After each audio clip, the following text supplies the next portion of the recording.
Buen día, amigos de Perú 21. Estamos acá con un invitado muy especial, el ministro de Educación, Morgan Quero. Buen día, ministro.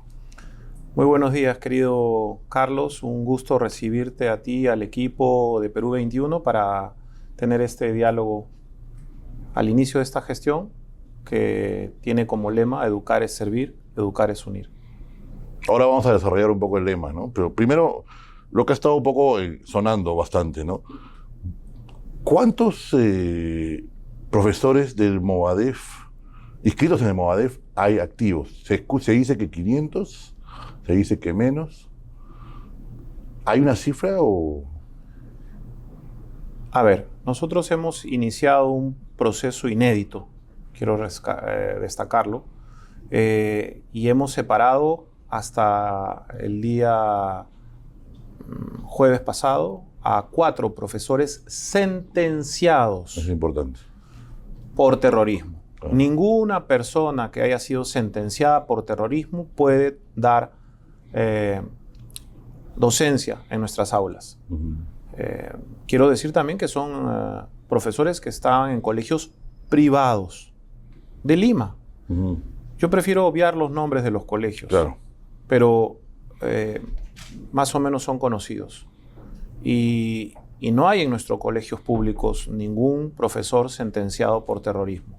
También, si hay sentencia por violación, no puede ninguna persona que haya sido sentenciada ser profesor en el nivel educativo. Es importante esa aclaración. Es decir, el sentenciado debe tener otro tipo de trabajo, administrativo, no en el nivel educativo que estamos hablando, ¿no? Así es. Eso nos lo habilita la ley, la Claro. 29988. Claro. Ahora, solo es para sentenciados, ¿no? Digamos, hay libertad de pensamiento, como debe ser, digamos. Así es, pero si detectamos incitación al odio y a la Claro. violencia, vamos a ser muy firmes. Claro, claro. Es un constante seguimiento y además, como un profesor, una actualización constante también, ¿no? Y eso nos lleva al otro tema, que es la meritocracia. Ha sido muy comentado el tema de la inclusión de los profesores, tanto por el tema de la ley del Congreso como por sus declaraciones. Y sería bueno explicarlo, ¿no? Para Sí. que no estamos muy al tanto de ese tema. Claro.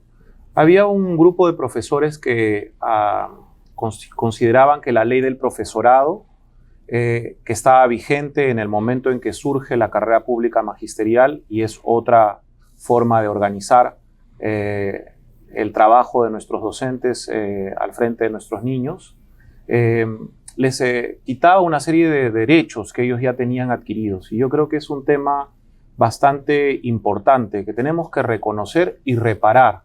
En esta ocasión tenemos la evaluación por parte de los equipos técnicos del Minedu de que serían solamente el 0.5% de los 400.000 docentes. Porque hay que decir, querido Carlos, que el año pasado el gobierno convocó a un concurso para la carrera pública magisterial. Se presentaron más de 280.000 candidatos y se habilitaron 73.000 nuevas plazas. Ese es un esfuerzo del gobierno decidido por la presidenta Boluarte. Y en este 2024 estamos abriendo las inscripciones hasta el 29 de abril, están vigentes, y esperamos una amplia convocatoria para 260.000 maestros que quieran participar en el concurso para la carrera pública magisterial. Y vamos a abrir 50.000 plazas nuevas, querido Carlos. Entonces, dentro de esa lógica, y también tomando en cuenta que a muchos de estos profesores que tienen que ver con esta antigua norma de la ley del profesorado, que también es parte de nuestra historia educativa, ¿no? Porque hay que abrirnos a estas posibilidades de reparar circunstancias.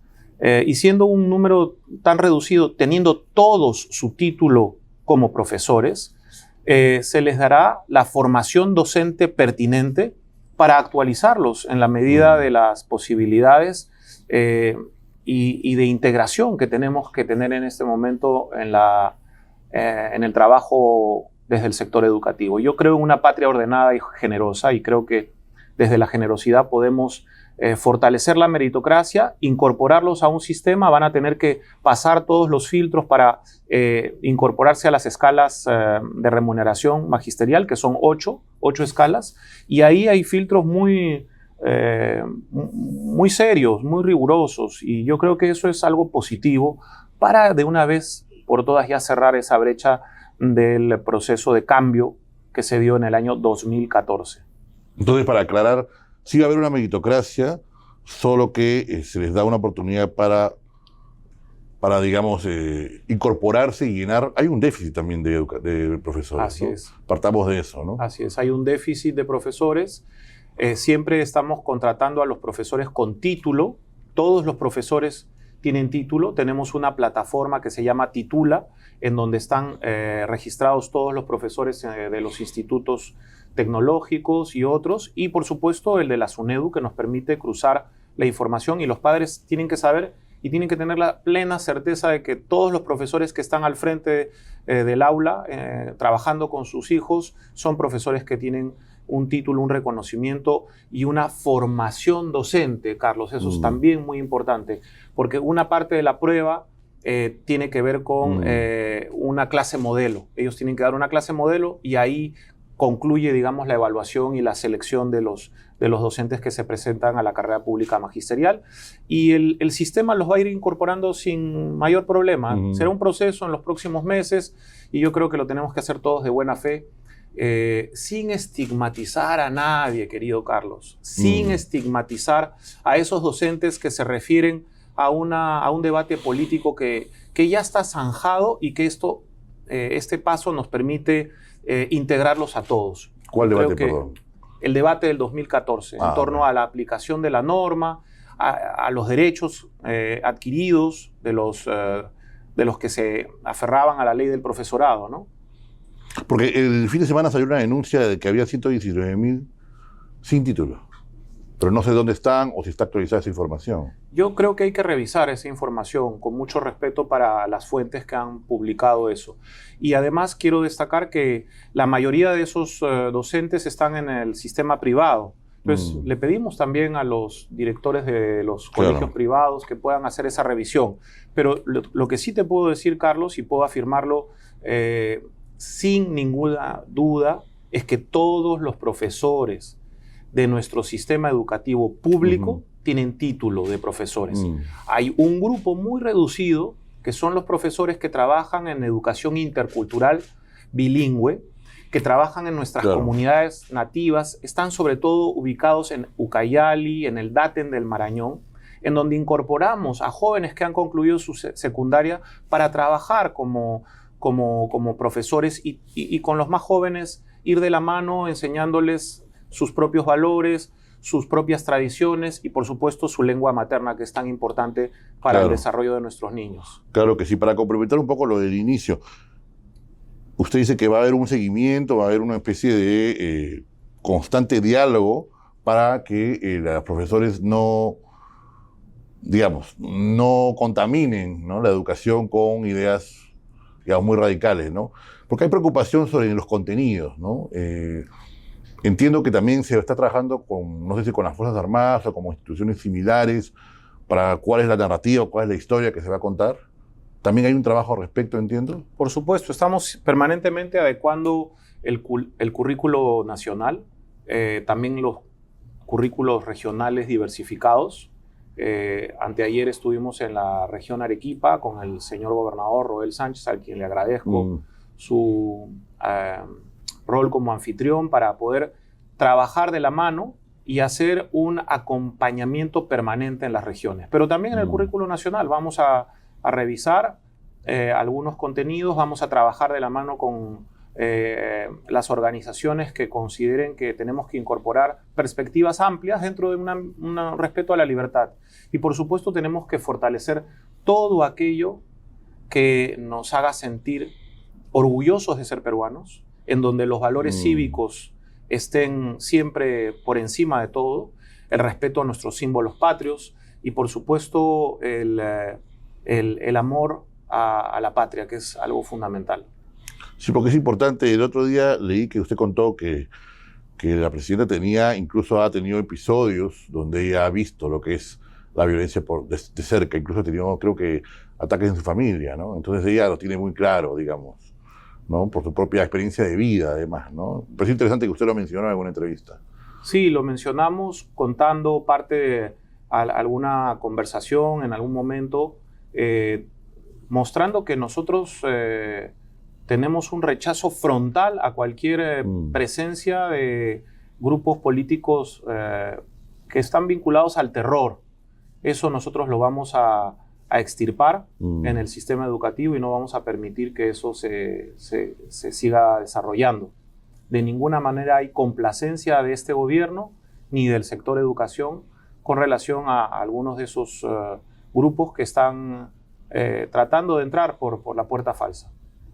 Claro. También cuenta, hablando de la descentralización, cuenta también que hay unos colegios que se van a hacer fuera, algunos incluso portátiles, ¿no? Tengo entendido que hay varios proyectos al respecto, ¿no? Son colegios modulares integrales. Perdón, ese es el término. Sí. Modulares o integrales. Sí, son módulos educativos integrales que vamos a ir llevando a cada una de las regiones del país, en donde el alumno va a contar con una infraestructura básica, en una buena plataforma, que no requiere el saneamiento físico legal inmediato, en donde podemos trabajar con internet, con electricidad, con agua y saneamiento, que es algo fundamental para el buen aseo y la alimentación de nuestros niños también. Va a tener un patio en donde puedan desarrollar una actividad física, que es una de las líneas de política pública que quiero también impulsar en mi gestión, querido Carlos. Entonces, son colegios integrales, no es un aula así nomás, triple A, no, es un proyecto integral. Pero estos proyectos tienen un costo muy interesante en términos económicos. Pueden costarnos en función del tipo de localidad, en función de la cantidad de alumnos que hay en el colegio, entre 5 millones de soles y 10 millones de soles. Entonces, en ese rango podemos avanzar rápido con una ejecución para ponerla al servicio de nuestros jóvenes y de nuestros niños y, por supuesto, de las municipalidades y las regiones que nos lo vayan solicitando. Esta inversión es una innovación en materia de infraestructura. Tenemos que buscar cambiar la forma de pensar el espacio físico donde trabajamos. Eso ha ido cambiando en los últimos años y creo que tenemos que adaptarnos y también saber que podemos encontrar estas escuelas modulares que tengan las condiciones de adaptabilidad al clima y al ambiente, a la geografía de cada uno de nuestros territorios en el Perú. El Perú es muy diverso, muy vasto y es una geografía que siempre es retadora para llevar el desarrollo. Claro. Así que está adaptada y eso es algo muy positivo, muy importante y sobre todo nos va a permitir dar una respuesta un poco más ágil. Claro, porque lo que toma un terreno y todo eso, claro. Creo que tenían cifras incluso en el sur, en el norte, en todos lados van a estar, ¿no? ¿Cuántos serán? En cada una de las regiones. En 25 regiones vamos a lanzar ese proyecto. Estamos terminando de afinar algunos detalles y queremos socializarlo también con la comunidad educativa. Claro. Porque no queremos imponer las ideas, sino exponerlas, como decía el general Marín. Claro. También entiendo que son 10.000 becas, han duplicado la cantidad de becas, ¿no? Hemos duplicado las becas gracias al liderazgo de la presidenta Boluarte. Antes había 5.000 becas, 18, y hoy tenemos 10.000. Esa cifra busca multiplicarse en los próximos años para que al final del gobierno de la presidenta Boluarte tengamos 50.000. Entonces, imagínate el éxito que eso representa y el esfuerzo educativo por parte de la sociedad peruana a la hora de darle los recursos y la confianza a más jóvenes que están formándose en nuestras universidades. Ahora, hablaba mucho de la forma de pensar, hay que cambiar la forma de pensar. Somos muy resultadistas, somos muy PISA dependientes, muy examen dependientes. Sí, yo creo que eso hay que revisarlo con mucha seriedad. No podemos estar siempre creyendo que las estadísticas internacionales son las únicas que mandan. El Perú tiene grandes fortalezas. Tiene una tradición educativa, tiene un trabajo en sus comunidades, en la base social, que nos permite ser resilientes, encontrar alternativas, buscar soluciones. Y cuanto más participativo sea ese trabajo, mejor creo que nos irá. Creo ahora, que hay sin que... desmerecer las estadísticas internacionales, porque finalmente también son parte del juego, digamos, no todos son las estadísticas internacionales, se refiere. Sí, pero nos amarran a un discurso en donde estamos siempre confrontados a una especie de fracaso. Parece que en vez de vislumbrar la posibilidad de un éxito, solamente nos retroalimentamos esa imagen de un fracaso. Y yo creo que más bien hay que rescatar las cosas buenas que tenemos, que implican ese esfuerzo cultural de mantener una cohesión social en el país a pesar de tantas dificultades, que hay que destacar. Yo he sido muy crítico de los datos que hemos recibido en los últimos años, a raíz de lo de la pandemia, por ejemplo, insistiendo en que nuestros niños se habían retrasado porque no iban al colegio. De alguna forma, creo que hay que relativizar eso, porque los niños aprendieron otras cosas, crecieron de otro modo, con su familia, con los problemas, enfrentando los retos, aprendiendo a ser capaces de adaptarse, de organizarse de otra forma y de salir avante ante una pandemia como la que vivió el país y el mundo en el año 2020 y que se prolongó hasta fines del 21 de alguna manera, hasta que las cosas empezaron a equilibrarse. Entonces yo creo que ahí hay otros aprendizajes, pero claro, esos no están en esa contabilidad, ¿no? En esa medida. Y justamente quiero rescatar esa perspectiva. Muchos de nuestros niños tienen un bilingüismo natural y parece que no lo ponemos de manifiesto. Las lenguas maternas son fundamentales en el Perú y nos permiten comprender la realidad de otro modo. Entonces, yo quería también abordar esta especie de pensamiento único en donde hay una tecnocracia desde afuera que se impone a los países como el Perú, y más bien tenemos que rescatar nuestra tradición educativa. Es una tradición de unidad nacional, de cohesión, de búsqueda de alternativas para el desarrollo, de cooperación entre los peruanos, que se da en los barrios más populares de las zonas metropolitanas, pero también se da en el interior del país, en las comunidades más alejadas de la selva y de la sierra. Eso es para mí algo que es importantísimo, ¿no? Entonces, quiero cambiar ese enfoque poco a poco, asumir ese diálogo con otros actores para que no estemos sometidos a ese pensamiento único, en donde nos encontramos de nuevo con los aduaneros de las ideologías de siempre, o del pasado, si prefieres, ¿no? Esas ideologías del pasado que terminan generando tensiones y polarizando un proceso político tan delicado como el que estamos viviendo en el país, y en donde tenemos que cuidar nuestra institucionalidad democrática y trabajar más unidos, no solamente para fortalecer el rol de nuestras instituciones, el Congreso, la Presidencia de la República, el Poder Judicial, sino también de nuestra sociedad, para sentirnos un poco más orgullosos de lo que somos, valorando de manera positiva el lugar que el Perú tiene en el mundo y las cosas que somos capaces de hacer los peruanos de manera positiva. Ahora, eso de la unidad es tanto o más ambicioso que el resultado PISA, ¿no? Porque, digamos, son metas grandes, ¿no? Uno percibe a veces que el Perú más bien es desunido en muchos lados, ¿no? Pareciera que no se puede izar la bandera de ciertos lugares del sur. Es decir, se ha puesto una meta ambiciosa.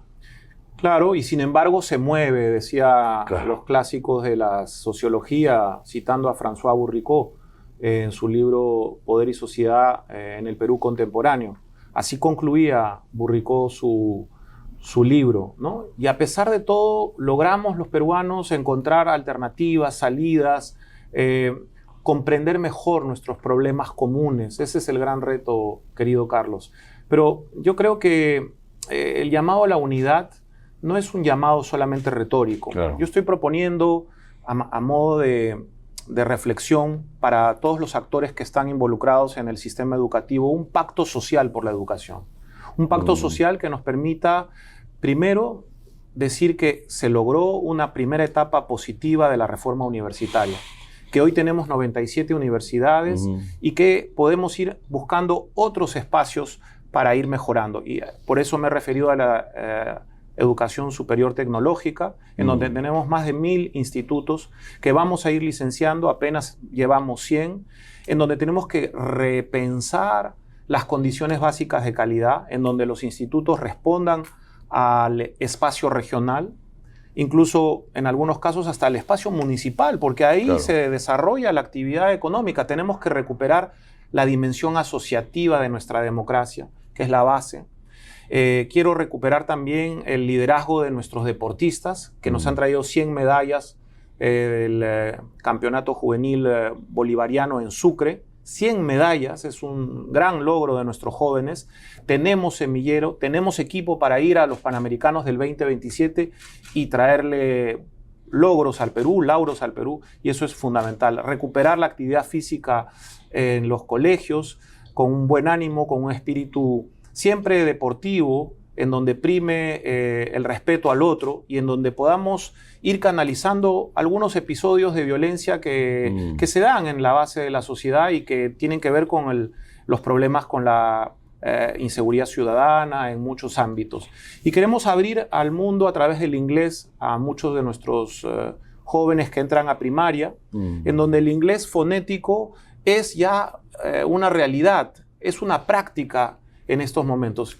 Y creo que eso amerita una nueva reflexión. Pero por último, también en relación a ese tema, quiero transmitirte que en mi gestión vamos a buscar todas las herramientas administrativas para facilitar y flexibilizar la inversión privada en todos los niveles educativos.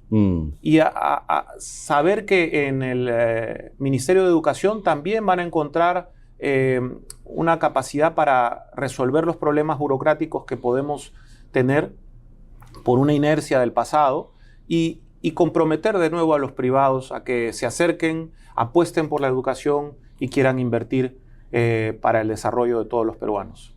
La anterior SUNEDU era muy... Digamos, la nueva SUNEDU es distinta, se nota mucho la mano, aún no sé cómo va a ser su proyecto, pero de alguna manera se siente el cambio, ¿no? Hay una apertura más... Entiendo que es la idea hacia la inversión privada, no necesariamente como se ha estigmatizado, ¿no? Últimamente, ¿no? Porque también hay mucho estigma sobre las nuevas universidades, ¿no? Yo creo que eso tenemos que dejarlo de lado. Tenemos que abrir la opción para que nuestros jóvenes se sientan integrados en su deseo de formación, de superación académica. Ahí tenemos que hacer dos cosas, si me permites, querido Carlos. Primero, ya tuvimos una gran etapa de licenciamientos en las universidades. Ahora tenemos que supervisar que las buenas prácticas se desarrollen y se cumplan. Y esa supervisión es también un diálogo, un monitoreo permanente, pero un monitoreo amigable con las universidades públicas y privadas. Y por otro lado, quiero también decirte que estamos trabajando de la mano con la SUNEDU y con las universidades para abrir modalidades de titulación para nuestros alumnos. Muchos salen con su diploma de egreso y no está mal, pero no es suficiente. Ahí empieza la brecha de la informalidad. Si cambiamos un poco eso, vamos a darle más opciones de reconocimiento a nuestros jóvenes. Hay un clásico de la literatura universitaria que es el mito de la universidad. El mito de la universidad está asociado a la tesis, a la investigación.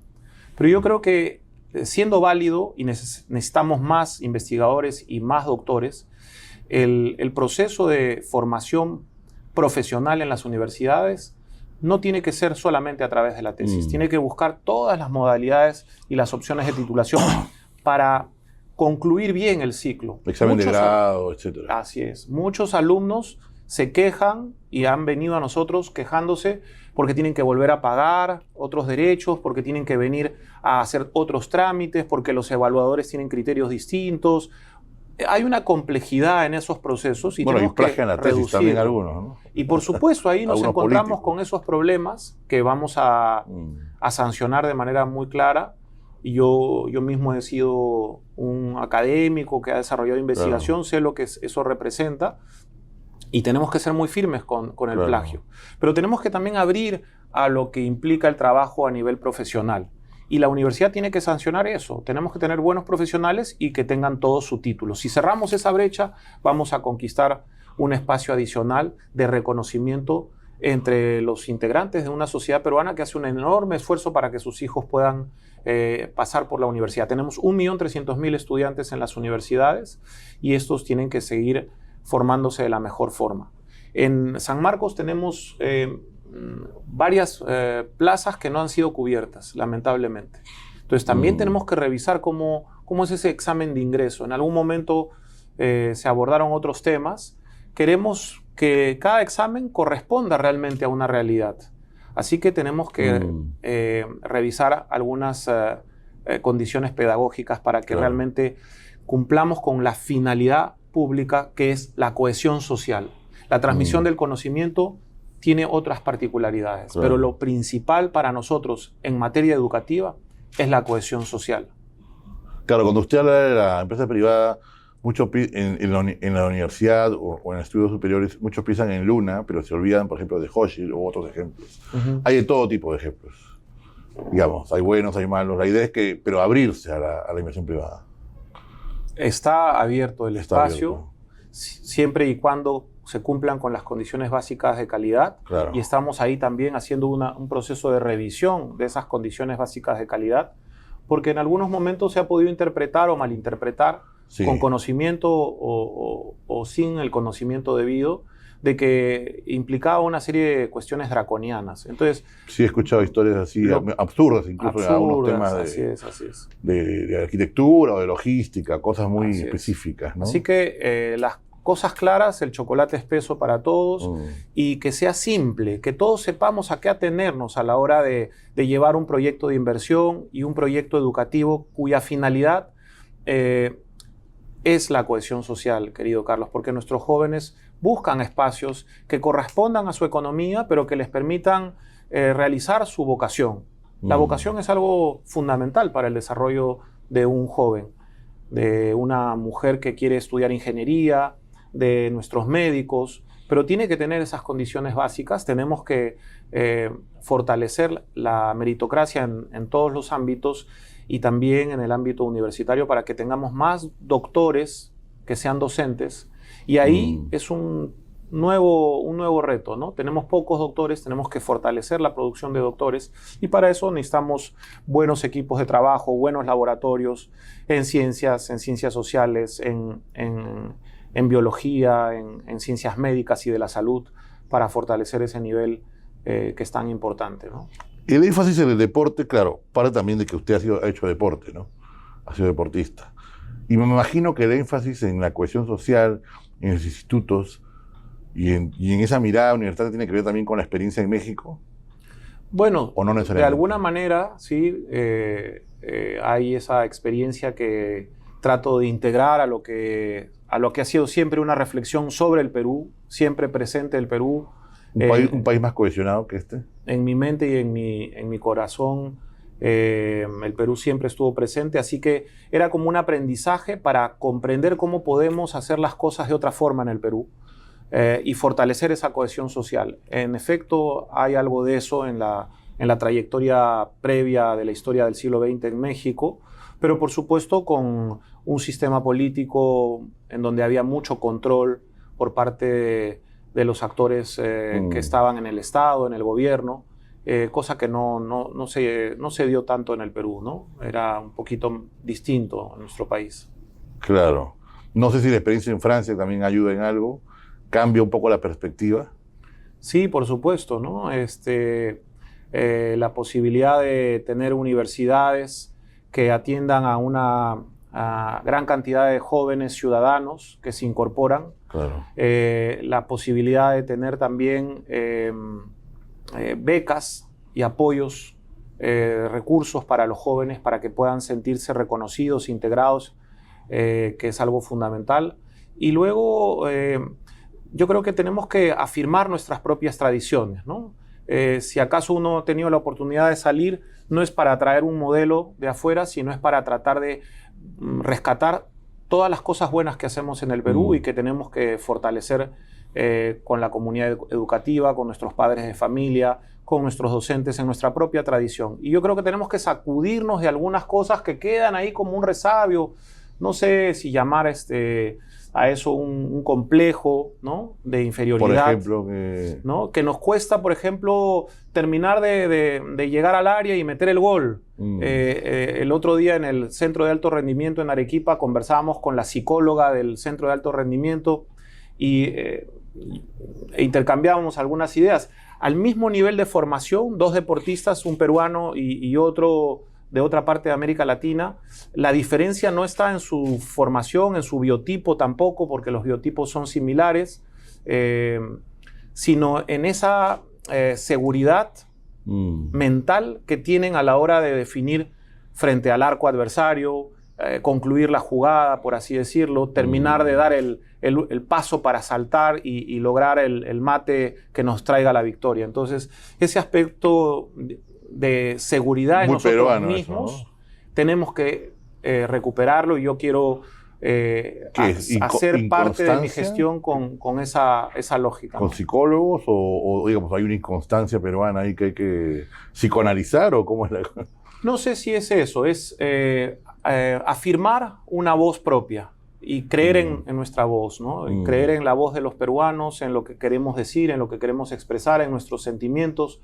Tenemos grandes artistas, hemos lanzado la Universidad de Bellas Artes y la Universidad de Folclore José María Arguedas hace 10 días. Les vamos a dar más apoyo, más recursos para que puedan también desarrollar de mejor manera ese ámbito que... Una de las figuras de la presidenta, ¿no?, su paisano. Así es, del Taita Arguedas, ¿no? Claro. Y que nos inspira tantas cosas en la reflexión sobre el Perú, en su literatura, por supuesto, y en sus estudios antropológicos y etnográficos. Pero yo creo que tenemos que afirmar esa voz que viene del Perú, de todo el Perú, con todas sus particularidades, y que nos ayuda a sentirnos orgullosos de lo que somos. Claro. Sin cortapisas, sin tapujos de ningún tipo. Ese es parte del mensaje, y eso lo aprendí también a través del deporte. Yo pude jugar en un momento muy jovencito, niño aún, en el Sporting Cristal, porque me gusta mucho el fútbol, aunque soy hincha de la U.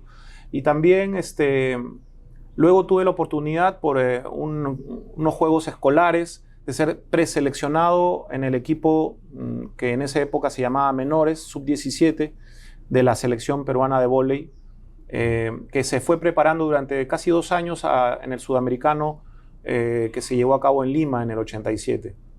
Me preparé esos 2 años, tuve la oportunidad de conocer a Man Bok Park, el entrenador de la selección peruana de mujeres, que trajo la presea de plata de Seúl en el 88, y de conocer a las campeonas también, porque en algunos momentos éramos sparring de las campeonas, un poco para diversión de ellas y sufrimiento nuestro, porque nos metían unas mateadas pues que eran bravasas, ¿no? Cecilia Taid, Zenaida Uribe, Rosa García, Natalia Málaga, todas grandes campeonas. O sea, usted es de la U. ¿Perdón? Usted es de la U. Yo soy de la U, sí. De repente eso explica, con otra hora de alianza, de repente veían el clásico juntos, de repente. No tuvimos esa oportunidad, pero con mucho gusto. Yo a Alberto lo admiro mucho, es un excelente político, ha sido un gran premier, ha ayudado mucho a la estabilidad del país y ha contribuido con su liderazgo a un trabajo integrado, ¿no? ¿Qué tal la mano del nuevo premier? Bueno, yo creo que es una mano de liderazgo muy claro, que se está revelando ante los ojos de la opinión pública como alguien que tiene cualidades de diplomático, como ha sido embajador en la OEA, y que tiene también orígenes del Cusco. Él es oriundo del Cusco y tiene una mirada también sobre el Perú, un conocimiento del sector público como pocos, y creo que contribuye con su experiencia y ese trabajo a a la nueva etapa que está emprendiendo nuestro gobierno y por supuesto la presidenta Boluarte. Tengo entendido que Jaime Saavedra se acercó, ¿o no es así? ¿Se acercó al ministerio? ¿Se acercó a ustedes? Bueno, no he tenido yo contacto con Jaime Saavedra. Hemos recibido a al equipo del Banco Mundial para ver cómo podemos mejorar la colaboración con ese sector y por supuesto le enviamos el saludo correspondiente a Jaime Saavedra, por supuesto, al que respetamos y apreciamos muchísimo por su liderazgo. Claro. Ya que habla del gobierno, ¿qué debería, porque para un poco, como usted ha estado también en la asesoría, también ha estado en la jefe de gabinete, en fin, ¿cómo es la mirada del gobierno integral, ¿no? ¿Qué debería cuál es la nueva estrategia de esta nueva etapa, ¿no? De la presidenta y en general su equipo, ¿no? Que usted integra? Bueno, yo creo que es una estrategia diversificada que implica que la presidenta esté en temas estratégicos relevantes, en donde pueda también cuidar ese diálogo que se inició de la política del reconocimiento con nuestros alcaldes provinciales y distritales que siempre traen sus pedidos y que es importantísimo atender. Pero al mismo tiempo tiene que estar también la presidenta, y nos lo ha manifestado así, en asuntos que implican esa diferencia de lo que se está haciendo hoy en día. Así que la diferencia en torno a los grandes proyectos del gobierno, los grandes proyectos que destraban obras, los grandes proyectos que a veces por el rifirrafe mediático no llegan a ser explicados, no estamos en una agenda suficientemente de mirada a largo plazo, orientada a esos proyectos, ¿no? Tenemos un reto que es APEC, la presidencia de APEC, que la presidenta está ejerciendo con un gran liderazgo, y yo creo que podemos trabajar los peruanos alrededor de los nuevos problemas que vamos identificando para atenderlos de la mejor forma en esta etapa. ¿Cuáles serían esos nuevos proyectos que no estamos mirando por el día a día, digamos, nos consume el día a día? ¿Hay algo claro en la mente? Y cuando dice diferencial, ¿se refiere a diferencial del gobierno anterior? Me refiero a la diferencia en el sentido de que cada uno de los sectores está empezando, si has podido percibir, una presencia en los medios diferente, claro, ¿no? Esa ha sido una instrucción de nuestro premier, de estar en diálogo con cada uno es vocero con en su los área, medios, sí, buscar una mayor presencia, ¿no? Todos los sectores. Mañana vamos a estar con el ministro de Desarrollo e Inclusión Social en Piura, en Catacaos, inaugurando residencias estudiantiles que se han hecho primero con un proyecto del Minedu que le trasladamos al MIDIS y a través de FONCODES se ha logrado entregar. Es algo que puede parecer pequeño, pero tiene un impacto social. Y por supuesto, vamos a resolver los problemas que están surgiendo en estos últimos días, diría yo. En Chancay, el ministro de Transportes y Comunicaciones, el premier le ha dado instrucciones muy claras. Con el MEF estamos trabajando de la mano para darle fuerza a los colegios bicentenario. Ahí hay una inversión de más de 2.000 millones de soles para los colegios bicentenarios. Son 75 colegios en 9 regiones focalizadas. En Puno vamos a llevar 6 colegios con 500 millones de soles. Es una inversión fuerte. Va a empezar ya la obra en el segundo semestre de este 2024, los expedientes técnicos están prácticamente terminados, así que en menos de un año estaremos entregando los colegios bicentenarios. Ya hemos entregado 4, antes de fin de año vamos a entregar algunos más, unos 15 o 20 seguramente, esperemos que todo avance como está previsto, y este esfuerzo es gobierno a gobierno, Carlos, y eso es algo que no se está viendo suficientemente, pero es complementario a lo que te comentaba hace un rato en relación a los colegios modulares, porque aunque los colegios bicentenarios son muy buenos, son muy grandes, son importantes, son para 2.000 alumnos, no van a cerrar la brecha de infraestructura. Ahí de nuevo vamos a llevar adelante un proyecto con nuestras Fuerzas Armadas. Estamos trabajando un convenio innovador que nos permita ir a los colegios en donde a lo mejor hay que reparar un poco, subsanar algunos muros, el techo, y tenemos que pintar, remozar, arreglar un poco los servicios higiénicos. Todo eso lo vamos a hacer para que también podamos desplegar la sonrisa en los rostros de nuestros niños gracias a las Fuerzas Armadas. Es irónico que los colegios bicentenarios sean gobierno a gobierno. Digamos, habla mucho de nuestra independencia para hacer obras, ¿no? Sí, ahí tenemos un reto como administración pública, ¿no? La administración pública se ha digamos, no sé, citando a los clásicos, citando aquel texto célebre de Basadre, a veces forman parte de un grupo que serían como los congelados, ¿no? Y entonces la gente no se preocupa, no quiere perder lo que tiene, y entonces los procesos burocráticos se hacen mucho más lentos, Centrado. sienten que cualquier firma les implica una serie de riesgos. Tiene que ver con este nuevo escenario en el que vivimos, que es el de la era de la desconfianza, lamentablemente, ¿no? Ayer lo mencionaba también, la contrademocracia es un término acuñado por Pierro Zambalón ya en el 2006. Y entonces parece que eso... ¿Qué sería la contrademocracia, perdón? La contrademocracia es no lo contrario a la democracia, sino la profundización de la democracia, pero por herramientas y medios que no estaban necesariamente en la concepción de lo que originalmente era la democracia, que es la elección de los representantes y de los gobernantes por un periodo específico por parte del sufragio universal, directo o indirecto en función de lo que corresponda, sino que otros participan también de ese diálogo y esos debates democráticos, los jueces, la fiscalía, los grupos mediáticos. El pueblo se erige cada vez más como una especie de juez que busca la sanción inmediata. Como hay una inmediatez en la información, parece que todo se tiene que resolver en el momento, parece que todo fuera parte de un ejercicio solo de la voluntad, y todo eso genera una tensión en el sistema político, no solamente en el sistema político peruano, sino en otros países. Es un fenómeno global, y se generan espacios de mucha desconfianza. Todos estamos bajo el escrutinio, un escrutinio público cada vez más intenso. Las fiscalías intervienen de manera muy rápida, apenas sale alguna noticia, y entonces ya no se puede acaba responder. de salir algo, ¿no? En la fiscalía. Ese ruido político Ya no se puede responder con el margen de libertad y de tolerancia que podemos tener en una sociedad democrática, sino que todo se vuelve fiscalizable desde la parte normativa, legal, judicial, esta famosa judicialización de la política que tanto daño nos hace, y es parte de esa contrademocracia en la que vivimos,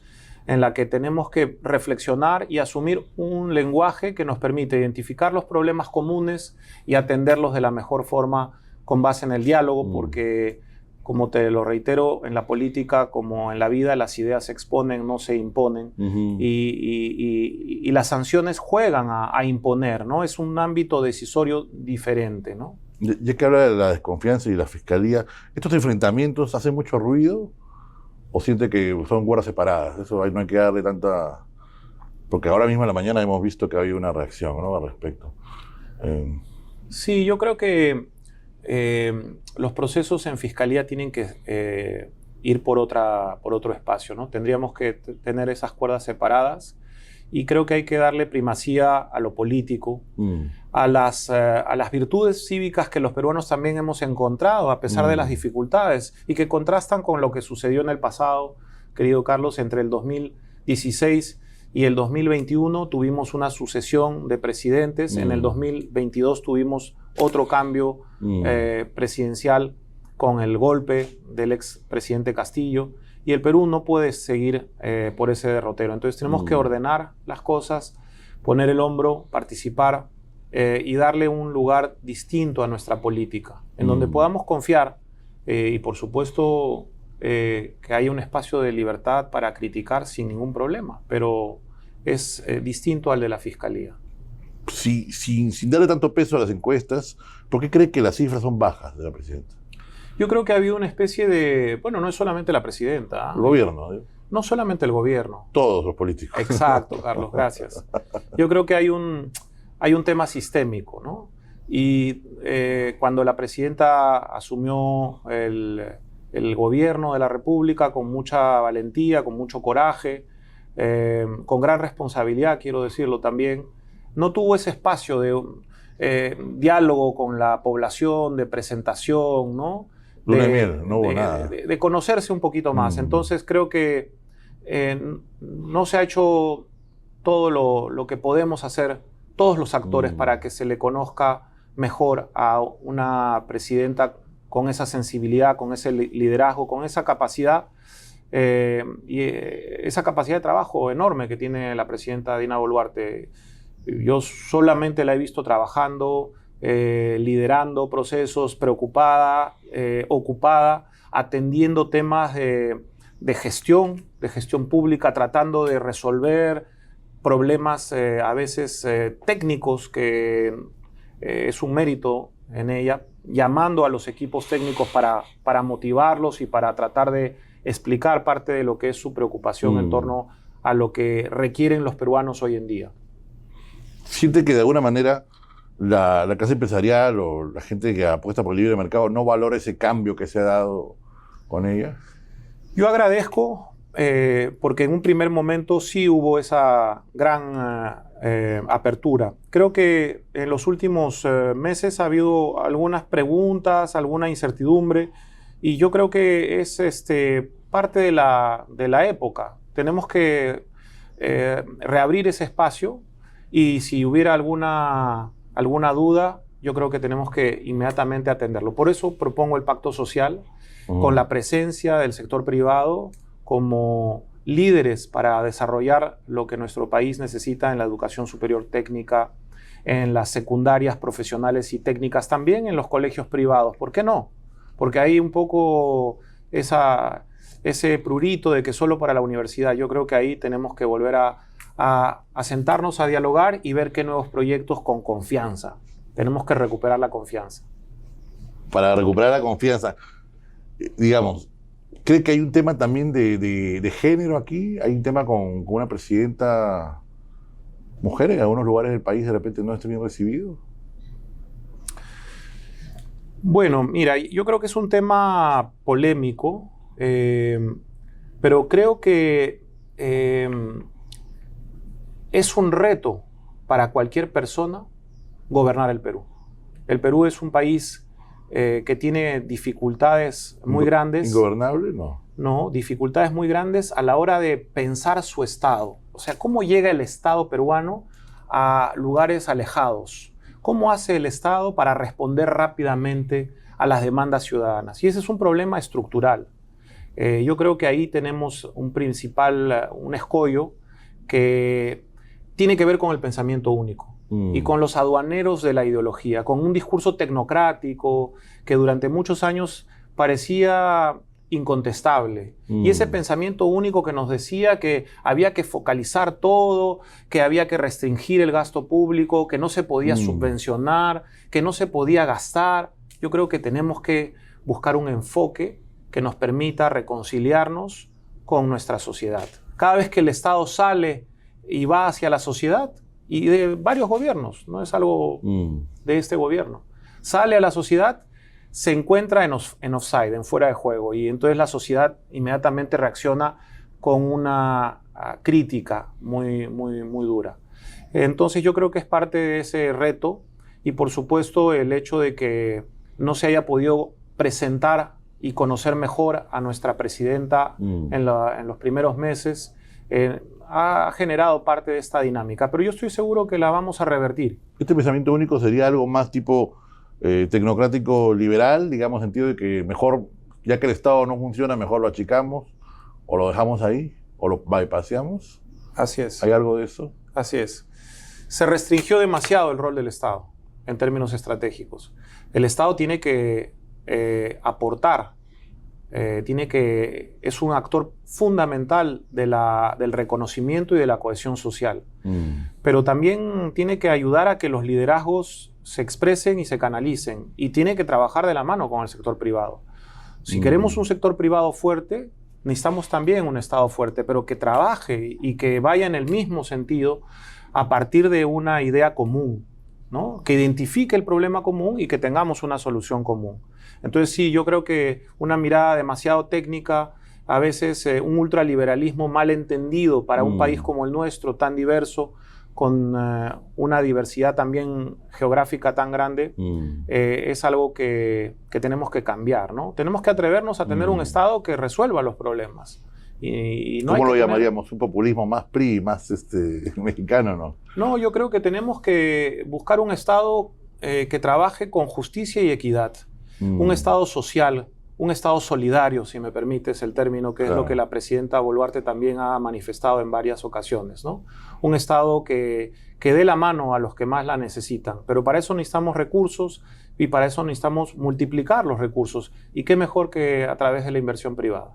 ¿Cómo definiría la ideología de la presidenta? Ella ha hablado mucho de la izquierda democrática, ella y su hermano, ha hablado de Barrantes, en fin, han buscado una especie de tercera vía, ¿no? Una especie de izquierda democrática, pero que juega con la realidad, con los mercados, ¿no?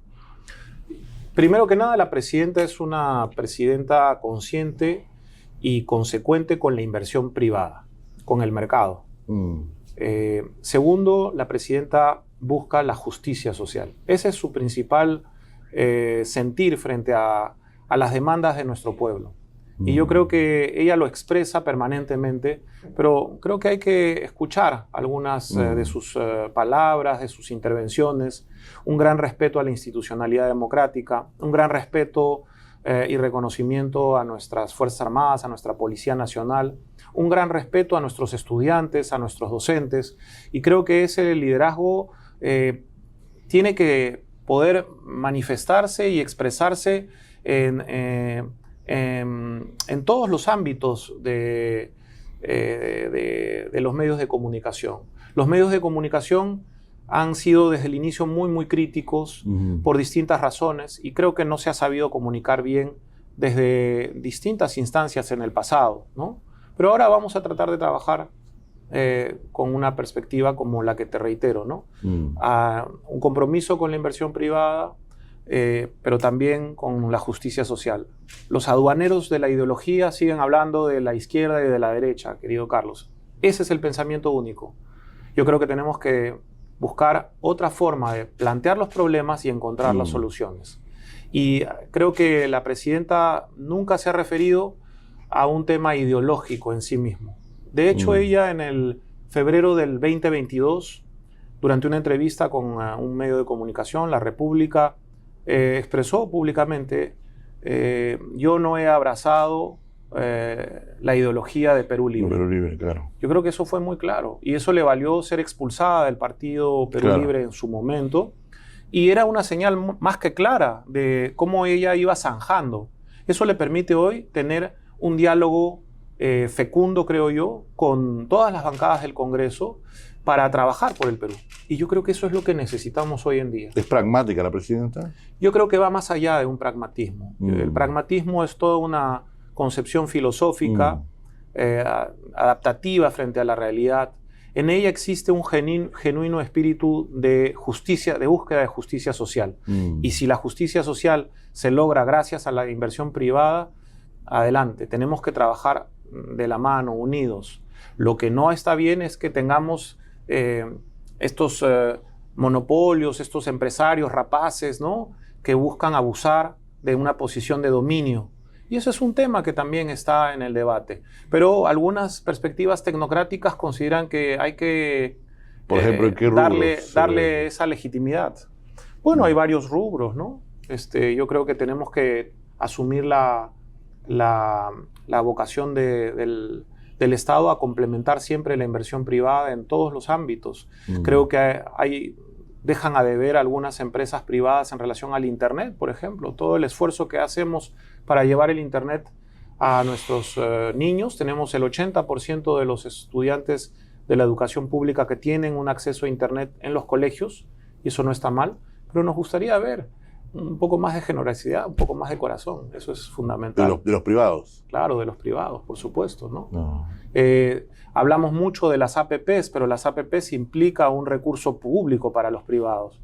Y queremos también que haya líneas de desarrollo y de estrategia. Queremos más becas. Es un país con 1.300.000 alumnos en el sistema universitario, querido Carlos, y solamente damos 18.500 con becas para los estudiantes de tecnológicos. También hay que incorporar, pero es poquito. Podríamos dar más. ¿Por qué no buscamos esa complementariedad para trabajar aliados por la educación, empresarios por la educación? Con la Cámara de Comercio nos hemos reunido. Obras por impuestos. En fin. Estamos al tope de nuestras obras por impuestos en el sector educación. Y bienvenidas las solicitudes, pero estamos con el tope. Vamos a hablar con el MES para ver si podemos más. pero queremos abrir la cancha, queremos que puedan participar de manera plena en el esfuerzo educativo, claro, y que se puedan seguir creando las redes de colegios, como en algún momento se llevaron adelante, redes de universidades que tengan presencia en el interior, porque en el interior tenemos una enorme demanda y tenemos que formar a nuestros ingenieros, a nuestros médicos, a nuestros técnicos en tantas materias en las localidades. ¿Cuánto se invierte por alumno acá? Bueno, es una cifra cálculo grande. Cuando hablamos por ejemplo, de la inversión para los colegios, en APPs estaríamos llevando un proyecto que todavía no se ha liberado, de 3.000 millones de soles, con un impacto para 90.000 estudiantes. Puedes hacer la división y te dará la cifra, que es absolutamente exagerada. Por eso tenemos que buscar pequeñas inversiones más simples, más simples, pero que nos den una solución masiva. Claro. O sea, más APPs y no tanto APP. Así es.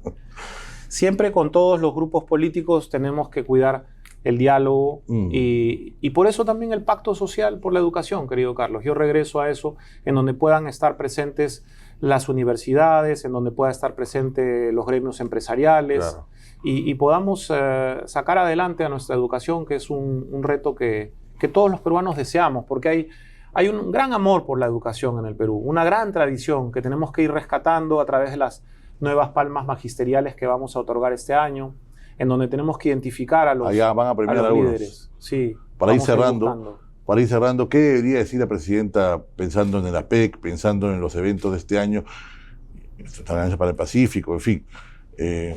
¿Cuál sería el mensaje de ella este año, que es un año tan importante para el Perú, no bicentenario de la independencia? Bueno, yo creo que hay muchas actividades. Tenemos el campeonato de atletismo sub-20, tenemos los torneos de los Juegos Bolivarianos especiales que se van a dar ahora en Ayacucho, previo al del próximo año 2025.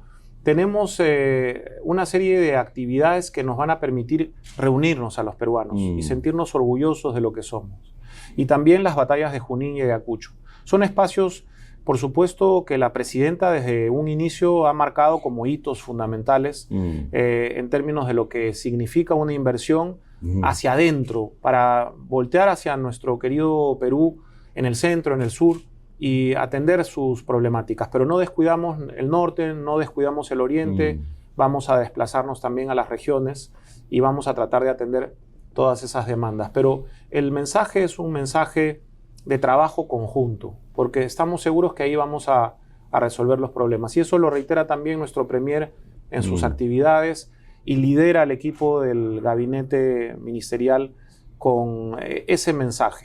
Y yo creo que la posibilidad de encontrar nuevas perspectivas de diálogo a través de los medios de comunicación con nuestra población, con nuestra gente, es muy importante, y por eso te agradezco mucho que hayas tenido la gentileza de venir esta mañana aquí al Ministerio de Educación. A usted, para cerrar, 2026 debería suceder, digamos, debería llegar con paz a 2026 y debería ser una transición clara, ¿no?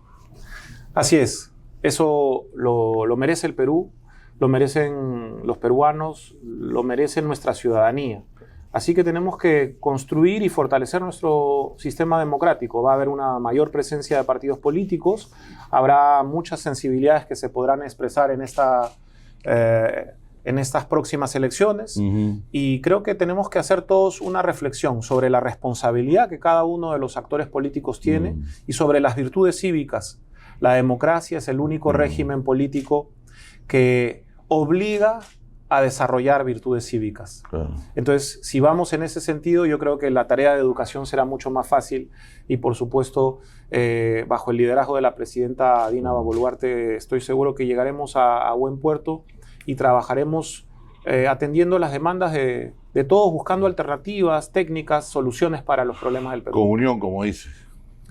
Así es, con esta unión, porque para que haya un clásico o alianza, claro, tienen que haber dos, así que unión entre hermanos, entre huayquis. Lo mejor es que U y Alianza le den los nuevos jugadores que la selección necesita para clasificarnos al Mundial. ¿Vuelve Alianza entonces? No. No, yo no vuelvo a Alianza, pero estoy siempre feliz de que me inviten de los amigos de Alianza Va al Lima. cristal, va al cristal. Bueno, gracias, ministro, por su tiempo. Eso ha sido todo por hoy, amigos de Perú 21. Con Morgan Quero, ministro de Educación. Gracias.